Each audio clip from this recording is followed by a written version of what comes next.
Hi, I'm Makiza Latifa, and this is China Now, where you get the most trending stories about China and its relations with the rest of the world.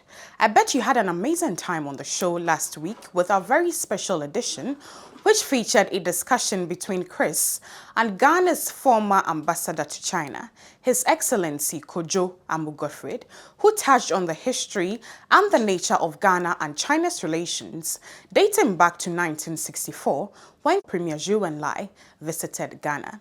Now this week, we go back to talking about security in China because in the last few months, there have been several reports by the Chinese Ministry of State Security on the arrest of several spies working in one way or the other for the Central Intelligence Agency.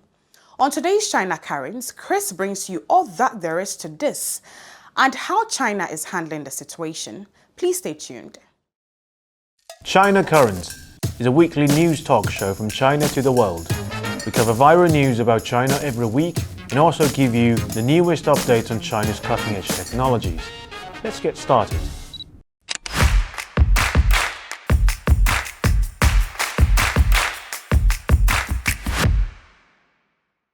Hi, welcome to China Currents. I'm Kris. Drug panic, God's scalpel, old classmates in Washington, CIA spy school, sexy spies, target, Beijing Olympics, and double agent. These gripping chapters of the spy novel Fatal Weakness, upon its first release in 2004, led many spy fiction enthusiasts to believe that its author, Yang Hengjun, a former employee at China's foreign ministry, was next in line to become one of China's best-selling writers in this genre. His fans were awed by his vivid description and attention to detail at portraying the life of a double agent. They later discovered that all it took was for Yang to report on his own life, as Fatal Weakness fits better in the category of autobiography than novel. For the past 2 months, China has been publicly announcing the arrest of several spies working for the CIA, an unconventional move for a country not best known for information clarity. Let's have a quick recap of the events. On August 11th, China's security agency announced that it had unmasked the CIA spy ring stealing China's military intelligence. According to the report, the suspect was an employee of a Chinese state-owned defense corporation. As an engineer, he had access to classified information, and the way CIA recruited him was so Hollywood. Once upon a time, our suspect was studying in Rome, Italy. He wasn't rich and there was this language barrier and stuff, so he was stuck in what might be one of the most appealing tourist cities in the world. Then a CIA agent appeared out of nowhere, taking him out to operas, attractions, bars, and for the best part, the agent paid for everything. By the end of the day, the CIA agent befriended him and then, "Hey Bill, we've got you a brand new spy." From what we know, after returning to China, the suspect continued to provide critical intelligence to the CIA for monetary reward. The official announcement did not state the time span of the spying activity. The suspect is now being held in custody. On August 21st, Chinese Ministry of State Security announced that they had captured another CIA spy. The suspect, whose last name is Hao, was arrested for spying for the CIA. Hao was a government official at a critical department who had access to classified information. While he was studying in Japan, Hao was approached and recruited by the personnel from CIA. At that time, Hao was only an employee at a non-confidential department, so the CIA persuaded him, using money of course, to apply for a position within core government departments. And Hao signed an espionage agreement with the CIA and went through multiple assessment and training sessions with the Americans. After returning to China, he continued to have secret meetings with the CIA operatives, provided them with intelligence and receiving espionage-related funds in return. On September 11th, the Ministry of State Security revealed another spy case. And for the most interesting part, it's actually an old case happened in May. According to the official announcement, on May 15th, the Suzhou Intermediate People's Court in Jiangsu Province sentenced Liang Chengyun, an American spy, to life imprisonment for espionage. In addition to life sentence, he has been deprived of political rights for life, and his personal property worth $500,000 has been confiscated. Liang Chengyun was referred to as a veteran spy by the Ministry of State Security, And unlike the previous spy cases, which involved stealing confidential information in China, for the past 30 years, Liang was primarily operating in the United States. Previously, China's state media would only go so far as saying that a person is harming national security and therefore warrants an arrest. What prompted the sudden change of tone? Most importantly, wouldn't openly revealing that even government officials lack faith in the country hurt the government's reputation even more, further fueling the already rampant suspicion around its former foreign minister Qin Gang's removal? To answer these questions, it will be necessary to examine all the accidents that have killed Chinese scientists in the past 5 years, as this provides insight into the urgency Beijing faces to take a more assertive position. Whether these incidents were truly unfortunate accidents or the successful operation of a secret agent is up to you to decide. On July 1st, 2023, Feng Yanghe, the brain behind AI software used in Chinese military simulations, died in a car accident in Beijing at the age of 38. On June 22, 2023, Chinese leading botanist Zhang Daibing passed away at age of 56 from a car accident. He was a prominent scientist in China's hybrid rice field and transgenic biosafety monitoring field. On September 21, 2022, genius rocket engineer Li Yuchong died in the United States at the age of 30, a week after he announced his decision to forego offers from the US and return to China. On June 14, 2019, Ning Bing, one of the driving forces behind China's digital signaling systems across the railway, died at the age of 60 from a car accident. He was working on a control system for a super high-speed train running at 1,000 km per hour. On December 1, 2018, renowned quantum physicist Zhang Shoucheng died in the US at the age of 55, purportedly from depression, 3 days after his team announced a breakthrough in 5G chips.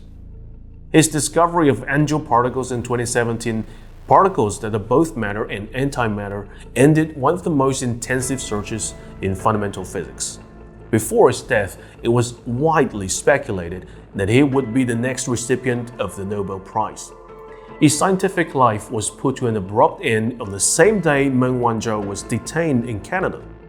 Meng is the senior executive of Huawei, the company Zhang and his team has collaborated with since 2009. A month later, Chen Shuming, head of the R&D team for chips and advanced weapons, died in a car accident on December 31, 2018. The list goes on and on, with examples found in all areas involving leading figures in science and technology. Beijing has never confirmed nor denied people's suspicions that these were premeditated assassination attempts coordinated by a network of spies that have infiltrated key positions in the Chinese government. However, as the list grows longer, the silence becomes increasingly unbearable to many.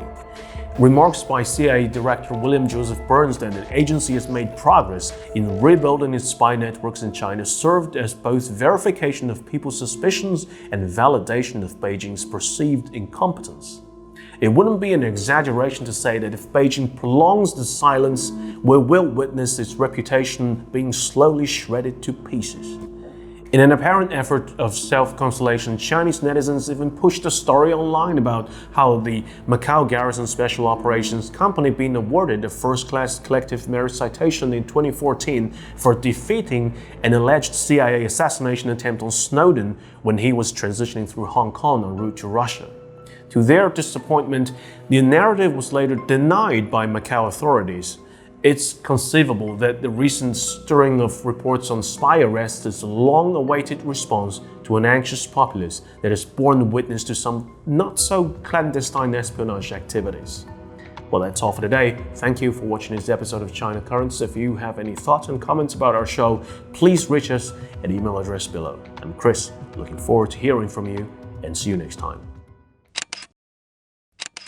Well, thank you very kindly for the updates, Kris. We do not know whether or not the deaths of these prominent figures in China who played critical roles in various fields, especially science and technology, were premeditated or not. But what we do know is that Kris is poised and ever ready to bring you the latest development on this, as and when there's any. Let's now turn to Threshold with Lisa. Now, have you ever wondered what a lithography machine is and why they are so important, plus why everyone seems to be interested in them? Well, Lisa will tell you shortly, so stay with us right here on the show. Don't go anywhere.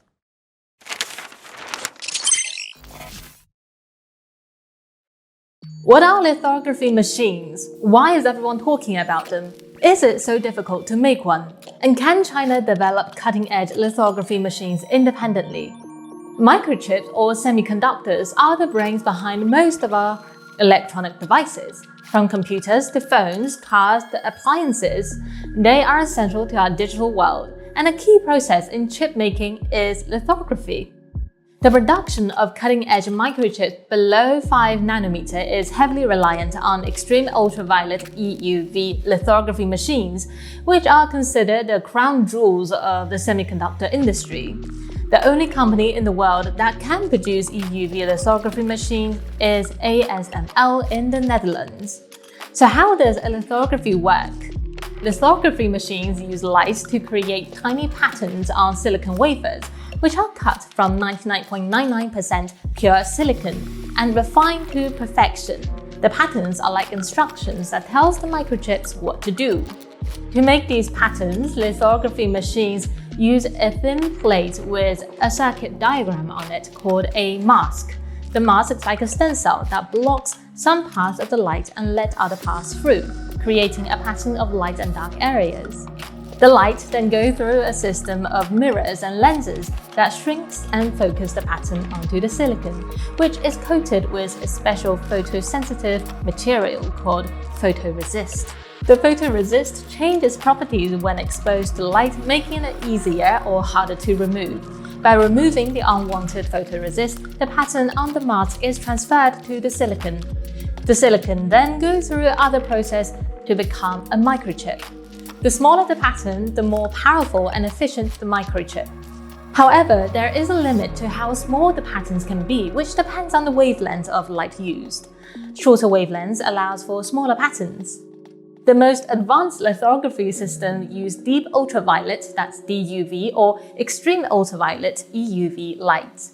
DUV systems use wavelengths around 20 nanometers that can print features down to 7 nanometers, while EUV systems use 13.5 nanometer light and can print features down to 3 nanometers. So EUV allows for more complex chip designs. Now we know why lithography is so critical for advanced chip.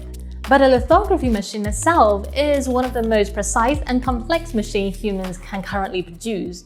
An EUV lithography machine has 3 key components with over 100,000 high-precision parts. First, there is the light source. EUV light is generated by firing a laser at molten tin droplets of around 25 microns in diameter, which moves at 70 meters per second to create a plasma that emits EUV light. The laser and the light source technologies are monopolized by the German firm Trump and the American company SEMA, respectively. Secondly, there is the optics. The EUV optics, manufactured exclusively by Germany's Zeiss, are said to be amongst the smoothest object ever made, approaching the theoretical limit. The surface roughness is only 0.2 millimeters when expanded to the size of the Earth. The optics must operate in a vacuum without any interference. Finally, there is the etch table. This controls the etch patterns in the silicon with nanometer precisions using 55,000 parts, relying on IPs from Japan, Korea, the US, Germany, and others. From concept to realization, it took more than 20 years for EUV lithography to become commercially viable. It took ASML 13 years to develop the first EUV prototype and another 10 years to reach high-volume production. Although manufactured by ASML, only 15% of EUV lithography machines are produced in-house, with 85% of parts being imported. EUV lithography is a collaborative effort involving 7 to 8 countries. In order for China to break through the technical barriers and produce advanced lithography on its own, it would have to achieve complete self-sufficiency across all 3 components. Meanwhile, the source power limited to around 500 watts EUV is reaching fundamental limits. This strengthens patterning for the 3nm node and drives up cost. To move forward, the industry is exploring new directions such as SSMB EUV light source. In our last episode, we will take a close look at this new technology, SSMB EUV, which went viral in China for its potential to break through the US blockade. As usual, we look forward to hearing from you. Well, I bet you can't wait for the next episode of Threshold with Lisa, which will further elaborate on this particular subject matter. Thank you so much, Lisa. Next up is the Thinkers Forum, where we connect China to Africa and the rest of the world with topical conversations on strengthening bilateral relations on both sides. John Ross is a senior fellow at the Chongyan Institute for Financial Studies, Renmin University of China. Let's take a listen to his submission on the Belt and Road Initiative, which is a global infrastructure development strategy adopted by the Chinese government in 2013 to invest in more than 150 countries and international organizations. To be successful, China's Belt and Road Initiative must meet the interests of all participating countries. If it is not win-win, if it corresponds only to the interests of one or a few states, it will inevitably fall apart as countries failing to gain leave over the medium or longer term. Numerous articles deal with specific aspects of the Belt and Road Initiative, bilateral country relations, infrastructure, tariffs, etc. But these exist in an international macroeconomic context which shapes these individual developments. This talk will concentrate on this issue. Due to shortness of time, I will try to explain it in terms of the most fundamental processes. Analysing these helps answer the question of why such a wide range of 149 countries, with different economic strategies, levels of development and political systems, joined the Belt and Road Initiative. It equally clarifies overlapping issues. For example, why countries with similarly different development strategies and political systems as Saudi Arabia, Iran, Argentina, Ethiopia, Egypt, United Arab Emirates, South Africa, Russia, China, India and Brazil belong to the BRICS. It shows why Western media attacks on the BRI or BRICS, saying they are too heterogeneous to survive, fail to understand the international economic reality. This international macroeconomic context may be summarized as follows. Since the 1980s, the US has created what can be termed a parasitic mode of capital accumulation, one in which the US has become dependent not on its own resources, but increasingly on extracting capital from other countries. The result is that the US has become, to use Marx's terminology, a fetter on the international productive forces. Therefore, to serve their own national interests, a very wide range of differing countries join together to reinforce each other's development. A long-term historical perspective provides the clearest way to understand this. In the last 2.5 centuries, the world capitalist economy did not consist of countries of equal weight. In 2 successive periods, it was structured around a single dominant capitalist power. From the late 18th century until 1914, Britain, and from 1914 until today, the United States. The US economy overtook Britain in size in the 1870s, but US per capita GDP did not equal Britain's until the 20th centuries. But by 1913, the US was more than twice the size of Britain's economy, and by 1945, 5 times as large. Transition in international financial structures followed transition in dominance in economic production with a certain delay. Until 1931, when Britain abandoned the pound's convertibility to gold, the gold-pound standard dominated international finance. From 1945, the dollar did. The brief intervening interregnum, 1931 to 1945, corresponded to the greatest period of economic crisis in the history of world capitalism. The Great Depression culminated in World War II. To understand these periods of economic dominance, it is very important to grasp that each was not based simply on brute power. It was also based on the fact that during their peak periods of dominance, then the UK and US, while overall being imperialist powers, also had the economic strength to aid some other countries. It created in each period a system, to use the terminology of the Italian Marxist Gramsci, of not only coercion, but also a certain basis for consent. This economic process in both the UK and the US was the same. At their peaks of economic dominance, their ability to create capital was so great that it was sufficient not only to finance their own domestic investment, but to create a surplus of capital above this which could be exported and used, where required, to aid development in other countries. Bearing that in mind, the balance of payments position, and therefore the export and import of capital for the UK during its period of dominance, is shown in the first chart. In 1913, the eve of World War I, Britain's domestic capital creation was 18% of GDP, but domestic investment was only 9% of GDP. Therefore, as may be seen, Britain exported capital equivalent to 9% of its GDP. This capital, invested in other countries, could be used to aid other countries when Britain chose to. Imler's book, Economic Elements in the Pax Britannica, is a classic study of this. This analyses how Britain's 19th century international dominance was secured not only by the British fleet, the 19th century's most powerful military force, but also by economic investment and aid. But the combination of the US's rise and the economic damage Britain suffered in World War I meant by 1931 Britain could no longer maintain this stabilising role. As the chart shows, Britain's ability to export capital reversed. Instead, it imported capital from other countries. Britain became a parasite in the world economy, losing its leading role in world finance and power. The second chart shows that when the US took over from Britain, it showed the same pattern. From 1913 to the early 1980s, with rare exceptions, the US created more capital than it invested domestically. The US had a surplus of capital it could invest in other countries. The US therefore could support its international hegemony not only via violence, the Korean and Vietnam Wars, numerous coups d'etats, but also by aid. Marshall aid to Europe after World War II, the Alliance for Progress in Latin America after the Cuban Revolution, building up the Asian tigers during the Vietnam War, etc. But for reasons which there is not time to go into here, from the 1980s this situation reversed, as the chart shows. The US no longer generated even enough capital to finance its own domestic investment. It became dependent on import of capital from other countries. The US, therefore, as with Britain previously, became a parasite in the world economy. That is why the US up to the 1980s is best described as a parasitic mode of capital accumulation. As the US depends on extracting capital from other countries, it is taking capital which could have been used for their own development. The parasitic character of the US means it's become a fetter on the development of other countries. This fetter is worsened because this parasitic mode of capital accumulation only generates very slow growth, as shown in the third chart.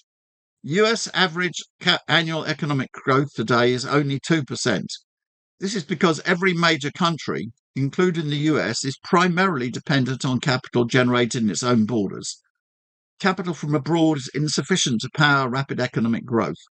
Therefore, as the US's domestic capital creation weakened, the US economy slowed. But the US is intent on maintaining its international hegemony despite its slow growth. It therefore employs supplementary means to attempt to slow other economies to an even slower growth rate than its own. Tariffs, technology boycotts, bans on Huawei, etc. The US therefore becomes a double fetter on the development of the productive forces.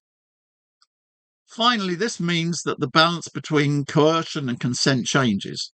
The US, no longer with their resources to create consent, is increasingly forced to rely on coercion, force, therefore colliding with an increasing number of countries.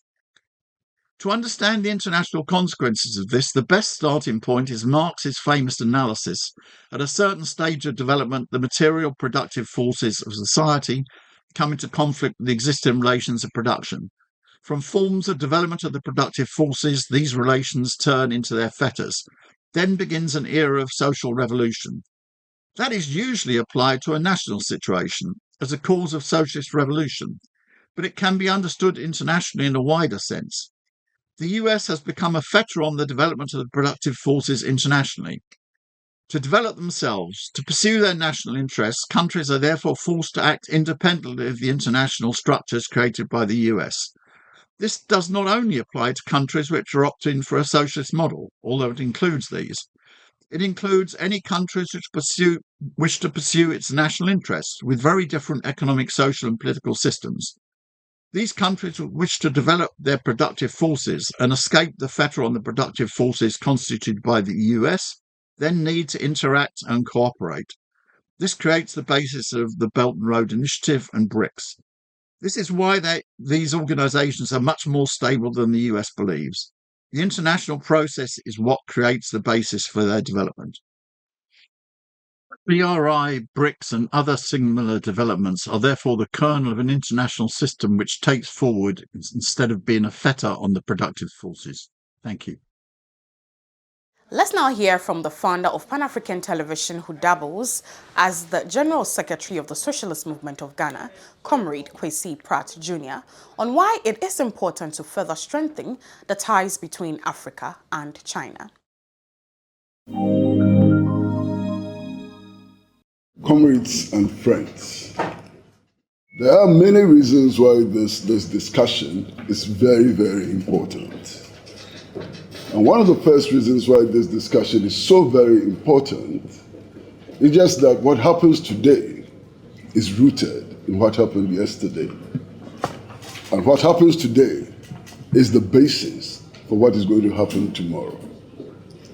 And in this connection, we recall the great strides that were made in fomenting, developing friendship between the Chinese people and the African people by great names in history, like Chairman Mao, like Premier Chu Enlai, Kwame Nkrumah, Sekou Touré, Modibo Keita, amongst many others, who saw that the struggles of the Chinese people and the struggles of the African people were inextricably linked, and that we can only move forward together to victory after victory.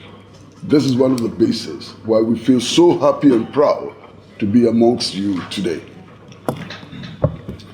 Again, it is important to recognize that throughout most part of recent history, the enemies of the African people, those who obstruct the development of the African people, are the very people who seek to impose war and hatred on the Chinese people. Today, those who are fighting us, who are fighting our efforts to build an independent and united continent, are the same people who are pushing forward the idea of two Chinas. They are the same people who are using Taiwan as an excuse to wage a senseless war on Chinese civilization and to bring us back. This must be a joint commitment which brings us together. We are also undoubtedly convinced that our task is to build a new world, to construct a new world. A new world in which the resources of the world will not be used to promote weapons of mass destruction. A new world in which the resources of the world will be utilized to make sure that we fight hunger, illiteracy, disease, and so on. This is a joint commitment that we can explore further. Today we look around Africa, and interestingly, the people of Africa suffer excruciating poverty. You look around Africa, access to education is so very limited. You look around Africa, and the African people are no longer able to own their resources and to exploit these resources for their own benefit. The question has often been asked, how come that a continent which has 60% of the arable lands of the world is not able to feed itself? How come that in spite of the population of Africa, in spite of the role that Africa has played throughout the history of mankind, Africa has no seat at the United Nations? How come that today our people have no access to electricity, in spite of the fact that we have the resources which can and must enable our people to enjoy electricity everywhere they are? Of course, the answer to this question lies in the fact of our history and our present. And if you look at our history, there is no doubt at all that over a long period of time, over 100 years, our people was captured as beasts of burden to work the fields to build the basis of today's capitalism.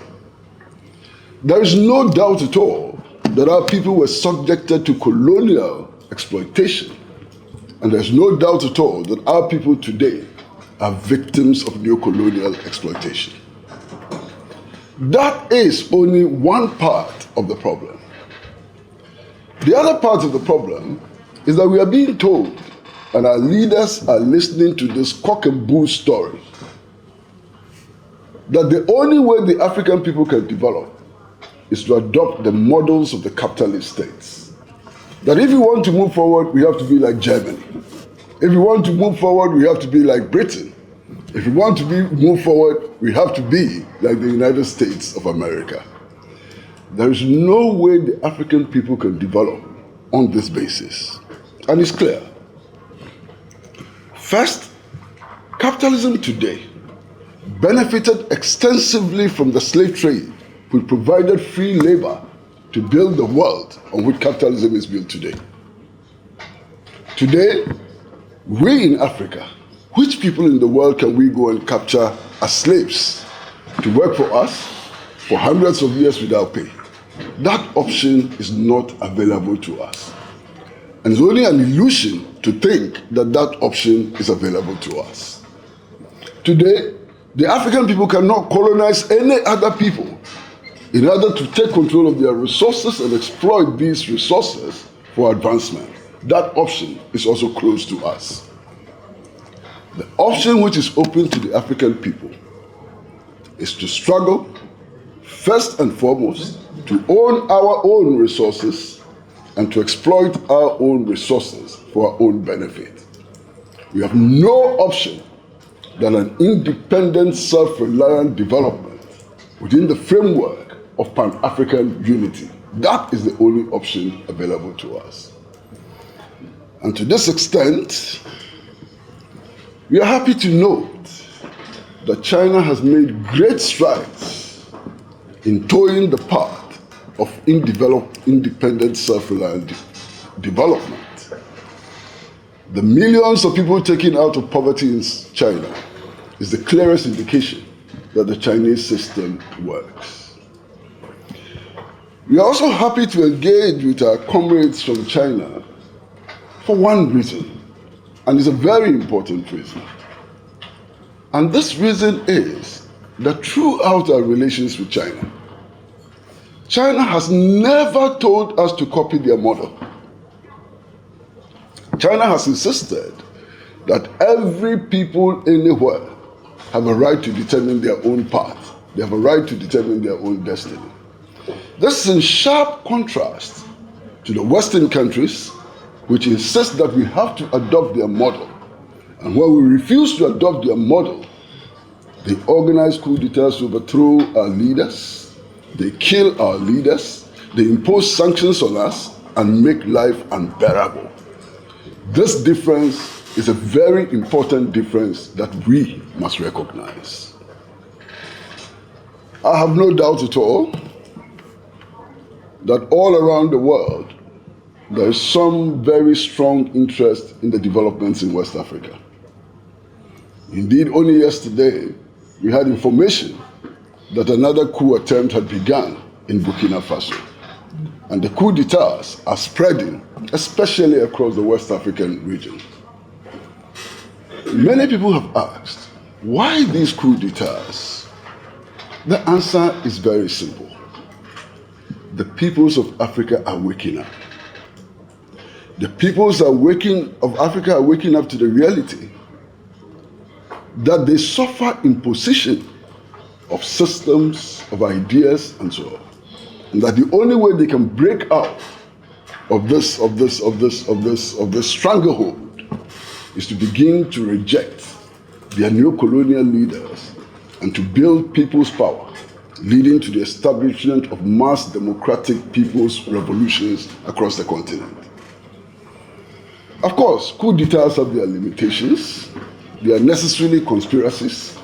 They do not have a basis in mass democratic organization and so on. But in a situation where peoples free expression has been suppressed. In a situation where elections have been reduced to a farce and so on, what do we do as African people?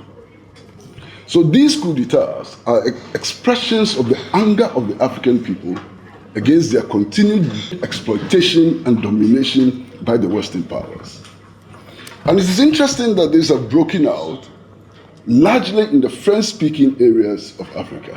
There are good reasons why they are broken out largely in the French-speaking areas of Africa. And I'll give you just a few examples.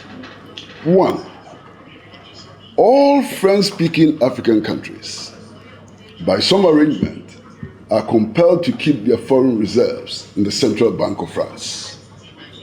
So when African countries need to have access to their own money for development, they go to France, they borrow their own money, and they pay interest on their own money. This situation is clearly untenable. You take Niger. Niger is the proud reciprocity for uranium. Indeed, today in France, every one out of 3 light bulbs is powered by uranium from Niger. And yet, the people of Niger do not have even 20% access to electricity. Recently, Niger reviewed the prices for which it sold its uranium. And it is shocking that France was paying less than 20% of the value of uranium owned by the Nigerian people. What exploitation is this? What justifies this? It simply doesn't make sense. So, it is also important to note that part of the resistance is against the presence, French military presence, in West Africa. Now, one of the problems is that the French military presence is justified on the grounds that France came into West Africa to help West African countries to fight the jihadist movement. Unfortunately, over the last 10 years, the situation has not improved. The situation keeps getting worse. The jihadists are getting stronger and stronger. In Burkina Faso, up until last year, about 60% of the land territory of Burkina Faso was in the hands of the insurgents. So the farce of the French, of the Western countries assisting West Africa to fight jihadists has collapsed. Nobody believes that story anymore. And indeed, West Africans are getting increasingly convinced that the foreign military presence on West African soil is designed mainly to help the imperialist powers take control of our natural resources. Now, in all of this, I think it's also very, very important for us to recognize that the second largest drone base of the United States of America is stationed on Nigerian soil. Now, it does appear that the focus is on France. And the question has been raised, what about all the other countries which are responsible for our underdevelopment, which are subverting African interests and so on? It would seem to me that there is competition also among these imperialist countries. And they are trying very hard to edge each other out. At a time when France was refusing to accept the new regime in Niger, refusing to take out its ambassador and so on, the United States of America quickly appointed a new envoy to Niger and began talks with the Nigerian authorities. Of course, the US interest in outmaneuvering France can be understood within the context of the fact that it has too much in Niger and does not want to lose its military base in Niger. It would also gladly be the proud controller of uranium in Niger than France. Now, this competition is important for us. I think it's important that we note it, and it's important that we understand it. Because if you don't note it and if you don't understand it, it would impede our own understanding of the global situation and how to move forward. Today, as we speak, the major countries of the world have produced enough nuclear weapons to destroy the world more than 10 times over. I would have thought that one distraction is enough. 10 times distraction is more than insane.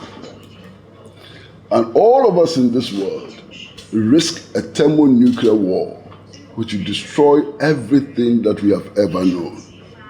We have a responsibility as communists. We have a responsibility as citizens of this world, responsible citizens of this world, to stand up against war. And in exercising that responsibility, we cannot forget the aggression which is being waged on Russia using Ukraine as a proxy. And it's important for us to stand shoulder to shoulder to ensure that we do not cross that dangerous line which will lead us to a thermonuclear war. It's a collective responsibility of all responsible citizens. Yesterday, I was speaking to my comrades from the National Union of Metal Workers of South Africa. And they complained very, very bitterly about the electricity crisis they are suffering in South Africa and the fact that their coal exports and so on are being affected by these new proposals which are being put forward. The people of South Africa, like the people of Ghana, like the people of Benin and so on, we have a right also to exploit our resources to the full in order to solve the problems that we didn't create, which others imposed upon us. We have a duty to ourselves to solve these concrete problems. I spoke earlier about the useful and meaningful collaboration that existed between President Nkrumah, Premier Chu Enlai, and others in our history. Most of that was about intensifying the national liberation struggle in Africa. That battle is not over yet. As we speak, the Sahrawi Arab Democratic Republic is under colonial occupation by Morocco. That is some unfinished business. Now, as has been said in the past by all of our leaders, injustice everywhere is a threat to justice everywhere. So even though we are not in the Middle East, the colonial occupation of Palestine by Israel is a threat to our own independence and the exercise of our own sovereignty. And therefore, in advocating the independence of the Sahrawi Arab Democratic Republic, we also stand shoulder to shoulder with the people of Palestine. But we are confident that as imperialism was defeated in Vietnam, as imperialism was defeated in the national liberation struggle, we will continue to wreak one defeat after the other on the forces of imperialism. And that is only possible through our collaborative efforts. Let us work together. We can build a new world. We can defeat imperialism. And we can ensure that the one China policy is accepted by the world. Thank you all very, very much. Thank you. And all too soon, we've come to the end of the show. Many thanks for joining us for this edition. My name is Makiza Latifa. If you'd still like to know other things about China, please do not hesitate to reach us through the email provided below. Hoping to hear from you soon. Until then, it's goodbye from myself and the rest of the team.